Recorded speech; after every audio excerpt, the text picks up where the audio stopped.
আপনি কি জানেন কলকাতার একেবারে সাধারণ একটি পাড়ার ভেতর এমন একটি বাড়ি আছে যেখান থেকেই কিন্তু ভারতের সমাজ ব্যবস্থা বদলানোর যাত্রা শুরু হয়েছিল।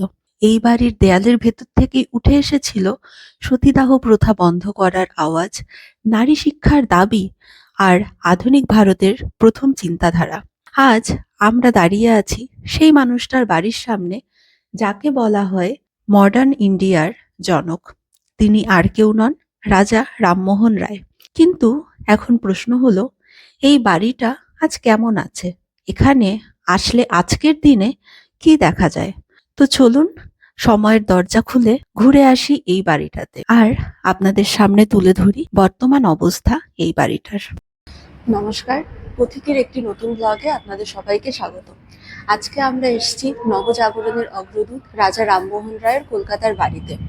এই বাড়িতে তিনি কতদিন ছিলেন, ইতিহাসে এই বাড়ির গুরুত্ব কি এবং কেন ওনাকে নবজাগরণের অগ্রদূত বলা হয়, তার সঙ্গে এই বাড়ির লাইব্রেরিতে কি কি আছে তার সমস্ত ডিটেলস কিন্তু এই ভিডিওতে থাকবে। তো অবশ্যই সঙ্গে থাকুন এবং ভিডিও ভালো লাগলে লাইক অ্যান্ড সাবস্ক্রাইব করে আমাদের চ্যানেলের পাশে থাকুন। তো চলুন ভিডিওটি শুরু করা যাক। এই বাড়িটিতে আসার জন্য তোমরা চলে আসতে পারো খুব সহজে মেট্রো ধরে গিরিশ পার্ক মেট্রো স্টেশন। সেখানকার ৩ নম্বর গেট দিয়ে বেরিয়ে অটো দেখতে পাবে। অটো দাদাকে বলবে বিবেকানন্দ রোড যাব কিংবা রাজা রামমোহন রায়ের বাড়িতে যাব।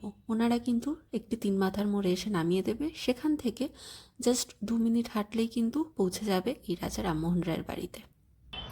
আচ্ছা, এটা কিন্তু টিকিট রাজা রামমোহন রায়ের বাড়িতে আসার জন্য। প্রথমত এখানে আপনারা দেখতে পাচ্ছেন একটি 10 টাকার টিকিট কাটা রয়েছে। এটা কিন্তু সবার জন্য সেম। ইন্ডিয়ানদের জন্য 10 টাকা, কিন্তু ফরেনার হলে কিন্তু সেটার প্রাইস একটু বেশি। নিচে আছে লেখা, আমি সেটা দেখে বলে দিচ্ছি। আর এটা যেটা আছে সেটা হলো যে আপনারা যদি ভিডিও করতে চান, এটা মোবাইল ফটোগ্রাফির জন্য পার ক্যামেরা কিন্তু 50 টাকা করে টিকিট, কিন্তু ফরেনারদের জন্য সেটা 100 টাকা। এবং আপনি যদি ভিডিওগ্রাফিটা ভিডিও ক্যামেরায় করতে চান, like DSLR or any other kind of camera, তাহলে কিন্তু আপনাকে সেই প্রাইসটা দিতে হবে 100 টাকা। সো মোবাইল ফটোগ্রাফি অ্যান্ড ভিডিওগ্রাফির জন্য কিন্তু 50 টাকা করে। আচ্ছা, এই সিঁড়িটা দিয়ে উঠে এলে এটা কিন্তু বাড়িটির প্রথম তলা এবং এখানেই শুরু হয়ে যাচ্ছে মিউজিয়ামটি। এখানে ঢুকলেই কিন্তু দেখতে পাবেন রাজা রামমোহন রায়ের আত্মসম্মান বোধের দৃষ্টান্ত নিয়ে একটি ছোট্ট প্যারাগ্রাফ লেখা রয়েছে, যার সঙ্গে কিন্তু জড়িয়ে রয়েছে রাজা রামমোহন হ্যামিল্টন বিতর্ক। সেইটারও ডিটেলস এখানটায় লেখা রয়েছে এবং সেই সময় সমাজ ব্যবস্থার একটি ছোট্ট প্রতিরূপও কিন্তু এখানে তুলে ধরা হয়েছে আমাদের বোঝার সুবিধার জন্য। এখানে কিন্তু খুব সুন্দরভাবে রাজা রামমোহন রায়ের সংক্ষিপ্ত বংশতালিকাও দেওয়া রয়েছে, যেটা কিনা আপনি দেখতে পারেন। রাজা রামমোহন রায়ের নামটি এখানে রয়েছে এবং তারপরেও তার কয়েক বংশের লোকজনের নাম দেওয়া রয়েছে। এই জায়গাটা কিন্তু একটি বসার ঘরের মতো করে জাস্ট সাজানো রয়েছে এবং এখানে একটা ঝাড়বাতি রয়েছে। এই ঘরটির ভেতরে কিন্তু সতীদাহ প্রথার বিভিন্ন কার্যক্রম বা পর্যায়ে যেগুলো ছিল সেগুলো খুব সুন্দর ছবির মাধ্যমে তুলে ধরা হয়েছে। এর ঠিক উল্টো দিকের দেয়ালেই কিন্তু খুব সুন্দরভাবে লেখা রয়েছে রাজা রামমোহন রায়ের সতীদাহ প্রথা রোধ করার পেছনে যে অবদান রয়েছে তার ডিটেলস। সঙ্গে এই লেখাটি পড়লে আরও ভালোভাবে বোঝা যায় যে রাজা রামমোহন রায়ের এই সিদ্ধান্ত কিন্তু সেই সময়কার গোঁড়া হিন্দুরা একদমই ভালোভাবে নেননি। উল্টে রাজা রামমোহন রায়কে হিন্দুদের প্রতিনিধি হওয়ার অযোগ্য বলে কিন্তু তারা দাবি করে বসেন। এখানে সেই সমস্ত মানুষদের ছবি এবং নাম দেওয়া রয়েছে যারা এই অমানবিক প্রথার বিরুদ্ধে রাজা রামমোহন রায়ের পাশে দাঁড়িয়েছিলেন। এনাদের মধ্যে অন্যতম ছিলেন তারাচাঁদ চক্রবর্তী, প্রসন্ন কুমার ঠাকুর এবং ইংরেজদের মধ্যে ছিলেন জন ক্লার্ক মার্শম্যান, উইলিয়াম ক্যারি এবং ফাইনালি লর্ড উইলিয়াম বেন্টিঙ্ক। অনুরূপভাবে রামকমল সেন, রাধাকান্ত দেব সহ আরও অনেকেই কিন্তু সতীদাহ প্রথা রদের বিরুদ্ধে রাজা রামমোহন রায়ের বিরোধিতা করেছিলেন।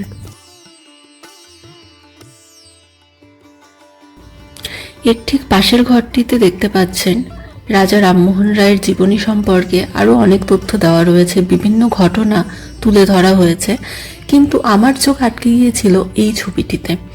এইটি কিন্তু রাজা রামমোহন রায়ের মৃত্যুশয্যার ছবি, যখন তিনি ব্রিস্টলে ছিলেন। তিনি মেনিনজাইটিস রোগে আক্রান্ত হন এবং ইন্ডিয়ান স্ট্যান্ডার্ড টাইম অনুযায়ী 27শে সেপ্টেম্বর 1833 সালে দেহত্যাগ করেন। তাই এই ছবিটি অনেক গুরুত্বপূর্ণ, যেটি দেখাচ্ছে ওনার শেষ সময়ের কিছু মুহূর্ত। বাড়ির পেছন দিকটায় একটি লম্বা বারান্দা রয়েছে, যেটি মূল বাড়ির সঙ্গে পাশের দুটি বিল্ডিংয়ের যোগসূত্র স্থাপন করেছে। এই বারান্দা থেকেই সোজা ঢুকে গেলেই দেখতে পাবেন সংগ্রহশালাটির একটি বড় ঘর। এই বিল্ডিংয়ে সংগ্রহশালাটি বেশ কয়েকটি ঘর নিয়ে তৈরি করা আছে এবং পুরো বাড়িটিই কিন্তু সংগ্রহশালা রূপে এখানে নির্মাণ করা হয়েছে। এরই ভেতরে একটি ঘরে দেখতে পাবেন যে রাজা রামমোহন রায়ের ব্যবহৃত যে পোশাক ছিল, সেই পোশাকের প্রতিরূপ এখানে তৈরি করে রাখা হয়েছে এখানকার দর্শনার্থীদের জন্য। এছাড়াও এই সংগ্রহশালায় এরকম বেশ কয়েকটি ছবি আছে যেটি রাজা রামমোহন রায়ের শৈশব পরবর্তী জীবনের সঙ্গে যুক্ত। যেমন এই বাড়িটি কিন্তু রাজা রামমোহন রায়ের পৈতৃক ভিটে। রঘুনাথপুরেই রাজা রামমোহন রায় নিজের জন্য আরেকটি বাড়ি তৈরি করেছিলেন। কেন করেছিলেন, কি বৃত্তান্ত, তার সমস্ত ডিটেলস নিয়ে আরেকটি ভিডিওতে আপনাদের সামনে তুলে ধরব। এই সংগ্রহশালাটির আরেকটি মূল নিদর্শন কিন্তু রাজা রামমোহন রায় লিখিত প্রধান প্রধান রচনার এই লিস্টটি। দেখুন, এখানে প্রত্যেকটি সাল অনুযায়ী রাজা রামমোহন রায়ের লেখা কি কি প্রকাশ পেয়েছিল তার ডিটেলস এখানটায় দেওয়া রয়েছে। এই মিনিয়েচারটি দেখাচ্ছে রাজা রামমোহন ও সুব্রহ্মণ্য শাস্ত্রীয় বিচার সভার একটি নিদর্শন। এখানে কিন্তু আরেকটি ছোট্ট ঘরের ভেতরে অনেক কিছু দেওয়া রয়েছে, যেখানে দেখতে পাবেন এখানে একটা ছবি দেওয়া রয়েছে, কিন্তু এর কোনো ডিটেলস আনফর্চুনেটলি দেওয়া নেই। এখানে এদিন ছবি আছে, এখানে একটা ম্যাপ আছে, যেখানে কিন্তু এখানটায় বলা আছে রামমোহন কর্তৃক the judicial and revenue system in India. তার গ্রন্থে কিন্তু এটা উনি মানচিত্রটা রেখেছিলেন। এবং তারপরে এখানে বেশ কিছু এগেন ইনফরমেশন আছে।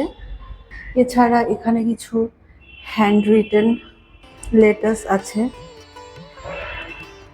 এই চিঠিটা কিন্তু রাজা রামমোহন রায় রবার্টকে লিখেছিলেন। এগুলো এগেন রাজা রামমোহন রায়ের হ্যান্ড রাইটিংয়ে রবার্টকে লেখা কিছু চিঠি। এটা কিন্তু ফিউনারাল ডকুমেন্ট।